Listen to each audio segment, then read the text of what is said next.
ସମସ୍ତଙ୍କୁ ADS knowledge ପଏଣ୍ଟରେ ସ୍ୱାଗତ ସହ ମୁଁ ଆପଣଙ୍କର ପ୍ରିୟ ଡିକେ ସାର୍। ଦେଖନ୍ତୁ ପିଲାମାନେ, ଜଗତସିଂହପୁର ଜିଲ୍ଲାର ହୋମଗାର୍ଡ ତରଫରୁ ଏକ ନୋଟିଫିକେସନ୍ ଆସିଛି। ଚାଲନ୍ତୁ ସେ ବିଷୟରେ ଆମେ ଡିଟେଲ୍ ଆଲୋଚନା କରିବା। ଆଲୋଚନା କରିବା ପୂର୍ବରୁ ଯେଉଁମାନେ ନୂଆ କରିକି ଆସିଛନ୍ତି ସେମାନେ ଚ୍ୟାନେଲଟିକୁ ସବସ୍କ୍ରାଇବ୍ କରିବା ସହିତ ବେଲ୍ ଆଇକନ୍ର ଅଲ୍ ନୋଟିଫିକେସନ୍ ଅନ୍ କରିଦେବେ। କାହିଁକି ନା ମୁଁ all job related notification, knowledgeable video ଏବଂ ଏକ୍ଜାମ୍ ଆନାଲିସିସ୍ ଭିଡ଼ିଓ ଏହି ଚ୍ୟାନେଲ୍ ମାଧ୍ୟମରେ ପ୍ରୋଭାଇଡ଼ କରିଥାଏ, ଯାହାଫଳରେ ଭିଡ଼ିଓ ଛାଡ଼ୁ ଛାଡ଼ୁ ସିଧାସଳଖ ଆପଣମାନଙ୍କର ମୋବାଇଲକୁ ନୋଟିଫିକେସନ୍ଟିଏ ଚାଲିଯିବ। ବୁଝିଗଲା ପିଲାମାନେ? କିଛି ଅସୁବିଧା ହେବ ନାହିଁ, ଡରିବାର କିଛି ନାହିଁ ପିଲାମାନେ। ଚାଲନ୍ତୁ ବିଳମ୍ବ ନ କରି ଆରମ୍ଭ କରିବା। ଓକେ, ଦେଖନ୍ତୁ ଏ ହେଉଛି ଜଗତସିଂହପୁର ଜିଲ୍ଲାର ହୋମଗାର୍ଡ ନିଯୁକ୍ତିର ଅଫିସିଆଲ ନୋଟିସ୍। ଏଇଥିରେ ଆପଣମାନଙ୍କର ରିଟିନ୍ ଏକ୍ଜାମ୍ କେବେ ହେବ, କେଉଁ ପିଲାମାନଙ୍କୁ ରିଜେକ୍ଟ କରାଯାଇଛି, ଆଉ କେତେ ପିଲା ରିଜେକ୍ଟ ହେଇଛନ୍ତି, ଚାଲନ୍ତୁ ସେ ବିଷୟରେ ଆମେ ଡିଟେଲ୍ ଜାଣିବା। ଦେଖନ୍ତୁ ଆପଣମାନଙ୍କର ଲେଟର ନମ୍ବର ମଧ୍ୟ ରହିଛି, ଆଉ ସେହି ଅନୁସାରେ ପୂର୍ବରୁ ଜଗତସିଂହପୁର ଜିଲ୍ଲା ପାଇଁ 112ଟି ହୋମଗାର୍ଡ ପଦବୀ ନିମନ୍ତେ ନିଯୁକ୍ତି ଆସିଥିଲା, ଯାହାର ନୋଟିଫିକେସନ୍କୁ ମୁଁ ଡିଟେଲ୍ ଆଲୋଚନା କରିଥିଲି, ଆପଣମାନେ ଦେଖିଥିବେ। ଆଉ ଯେଉଁମାନେ ଦେଖିନଥିବେ ସେମାନେ ମଧ୍ୟ ସେଇ ଭିଡ଼ିଓର ଲିଙ୍କ୍ ଡେସ୍କ୍ରିପସନ୍ ବକ୍ସରେ ଅଛି, ଯାଇକି ନିଶ୍ଚୟ ଦେଖିନେବେ।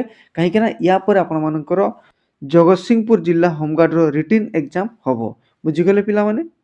ତେଣୁକରି ଆଉ ଥରେ କହି ରଖୁଛି, ସେଇ ଯେଉଁ 112ଟି ହୋମଗାର୍ଡର ନିଯୁକ୍ତି ଆସିଥିଲା, ସେହି ସମୟରେ ପାଖାପାଖି 6523 ଜଣ କ'ଣ କରିଥିଲେ ନା ଫର୍ମଟିକୁ ଆବେଦନ କରିଥିଲେ। ବୁଝିଗଲେ ପିଲାମାନେ? କିନ୍ତୁ 6523 ଜଣ ଆବେଦନ ମାଧ୍ୟମରେ ତାଙ୍କୁ ଯାଞ୍ଚ କରାଯାଇଥିଲା, ମାନେ ଭେରିଫାଇ କରାଯାଇଥିଲା।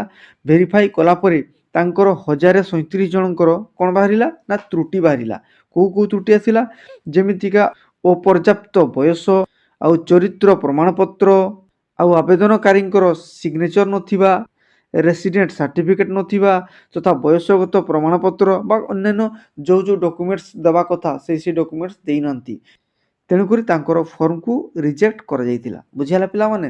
ତେଣୁକରି ମୁଁ ପୂର୍ବରୁ କହୁଥିଲି କେମିତି ଫର୍ମକୁ ଆପ୍ଲାଏ କରିବେ। ଯଦି ସେମାନେ ସେଇ ଭିଡ଼ିଓକୁ ଦେଖିଲା ପରେ ଆପ୍ଲାଏ କରିଥାନ୍ତେ ତାହେଲେ ତାଙ୍କର ଫର୍ମ ରିଜେକ୍ଟ ହେଇ ନଥାନ୍ତା। ବୁଝିଗଲେ? ଦେଖନ୍ତୁ, 1037 ଜଣଙ୍କର ଯେଉଁ ଫର୍ମ ରିଜେକ୍ଟ କରାଯାଇଥିଲା ସେମାନଙ୍କୁ ମଧ୍ୟ ଆଉ ଥରେ ସୁଯୋଗ ଦିଆଯାଇଥିଲା। 20ରୁ 24 ଡିସେମ୍ବର ମଧ୍ୟରେ ସେମାନେ କ'ଣ କରିବେ ନା ତାଙ୍କର ପୁନର୍ବିଚାର କରିପାରିବେ। କିନ୍ତୁ ମାତ୍ର 127 ଜଣ କ'ଣ କରିଥିଲେ, ସେହି ତ୍ରୁଟିପୂର୍ଣ୍ଣ ଆବେଦନକାରୀମାନଙ୍କର ଦଲିଲକୁ ଠିକ୍ କରିପାରିଥିଲେ, ଯାହାଫଳରେ 5613 ଜଣ ଯେଉଁ ହୋମଗାର୍ଡର ପ୍ରାର୍ଥୀ ସେଇମାନେ ପରୀକ୍ଷାରେ କ'ଣ କରିବେ ନା ଉପସ୍ଥିତ ହେବା ପାଇଁ ଯୋଗ୍ୟ ବିବେଚିତ ହେବେ। ଆଉ ବାକି ଯେଉଁ ରହିଗଲେ 910 ଜଣ, ଏମାନଙ୍କର ଫର୍ମକୁ ପୁରା ସମ୍ପୂର୍ଣ୍ଣ ଭାବରେ ରିଜେକ୍ଟ କରାଗଲା ବା ଖାରଜ କରାଯାଇଛି। ମନେ ରହିଲା ପିଲାମାନେ? ତେଣୁକରି 5613 ଜଣ କ'ଣ କରିବେ ନା ରିଟିନ୍ ଏକ୍ଜାମ୍ ଦେବେ। ମନେ ରହିଲା ପିଲାମାନେ? ତେଣୁକରି 112 ପୋଷ୍ଟ ପାଇଁ ଆପଣମାନଙ୍କର 5613 ଜଣ କମ୍ପିଟିସନ୍ କରିବେ। ତେଣୁକରି ଯେଉଁମାନେ ଆପ୍ଲାଏ କରିଛନ୍ତି ସେମାନେ ନିଶ୍ଚୟ ଭାବରେ ଆମର ପୂର୍ବର ଯେଉଁ ଭାଇଭା ଟେଷ୍ଟ ହେଲା କିମ୍ବା ରିଟିନ୍ ଏକ୍ଜାମ୍ରେ କେମିତି କ୍ୱେଶ୍ଚନ୍ ଆସୁଛି, ତା ସହିତ ଅନ୍ୟାନ୍ୟ ଯେଉଁ ଡିଷ୍ଟ୍ରିକ୍ଟମାନଙ୍କର ହୋମଗାର୍ଡ ରିଟିନ୍ ଏକ୍ଜାମ୍ ସରିଯାଇଛି ତାଙ୍କର କେମିତି କ୍ୱେଶ୍ଚନ୍ ଆସୁଛି ସେ ଭିଡ଼ିଓ ଗୁଡ଼ାକୁ ନିଶ୍ଚୟ ଦେଖନ୍ତୁ। ଆମର ହୋମଗାର୍ଡର ଯେଉଁ ପ୍ଲେଲିଷ୍ଟ ରହିଛି ସେହି ପ୍ଲେଲିଷ୍ଟକୁ ଯାଇକରି ସେ ସମସ୍ତ ଭିଡ଼ିଓକୁ ନିଶ୍ଚୟ ଦେଖିବେ। କେମିତି ଭାଇଭା ଟେଷ୍ଟରେ କ୍ୱେଶ୍ଚନ୍ ପଚାରୁଛନ୍ତି ଏସ୍ପି ସାର୍, କେମିତି ରିଟିନ୍ ଟେଷ୍ଟରେ ଆପଣମାନଙ୍କର ଏକ୍ଜାମ୍ ଆସୁଛି, ମ୍ୟାଥମେଟିକ୍ସ କେମିତି ଆସୁଛି, ରିଜନିଂ କେମିତି ଆସୁଛି, ଜିକେ ଆପଣମାନଙ୍କର କେମିତି କ'ଣ ପ୍ରଶ୍ନ ସବୁ ଆସୁଛି, ସେ ଭିଡ଼ିଓ ମଧ୍ୟ ନିଶ୍ଚୟ ଦେଖନ୍ତୁ। ଆଉ ଆପଣମାନଙ୍କର ହୋମଗାର୍ଡ ଚାକିରି ନିଶ୍ଚୟ ପାଆନ୍ତୁ। ଓକେ, ବୁଝିଗଲେ ନା ପିଲାମାନେ? ତଥାପି ଯେଉଁମାନେ ରିଜେକ୍ଟ ହେଇଯାଇଛନ୍ତି ତାଙ୍କର ମଧ୍ୟ ଲିଷ୍ଟ ୟାର ଲିଙ୍କ ମାଧ୍ୟମରେ ପାଇଯିବେ। ନହେଲେ ଆମର Telegram channel ADS knowledge point, ସେଥିରେ ଜଏନ୍ କରିପାରିବେ। ତାର ଲିଙ୍କ୍ ଆମର ଡେସ୍କ୍ରିପସନ୍ ବକ୍ସରେ ରହିଛି। ଆଉ ଯାହା ବି ଆପଣମାନଙ୍କର ଡାଉଟ୍ ହେବ, ଡାଉଟ୍ ସିଧାସଳଖ ପଚାରିବା ପାଇଁ ହେଲେ ମୋର Telegram group D K sir Odisha, ମନେ ରଖିବେ ପିଲାମାନେ, ଡିକେ ସାର୍ ଓଡ଼ିଶା, ସେଇଥିରେ ଆପଣମାନେ ଜଏନ୍ କରିବେ। ତାର ଲିଙ୍କ୍ ମଧ୍ୟ ଡେସ୍କ୍ରିପସନ୍ ବକ୍ସରେ ରହିଛି। ବୁଝିଗଲେ? ୟା ପରେ କ'ଣ ହେବ, କେମିତି କ'ଣ ହେବ, ଡିଟେଲ୍ ଆପଡେଟ୍ ମୁଁ ଆପଣମାନଙ୍କୁ ଜଣାଇଦେବି। ରିଟିନ୍ ପରୀକ୍ଷା ଆପଣମାନଙ୍କର କେବେ ହେବ, ଏଡମିଟ୍ କାର୍ଡ଼ କେମିତି ପାଇବେ, ମୁଁ ସେ ବିଷୟରେ ମଧ୍ୟ ଜଣାଇଦେବି।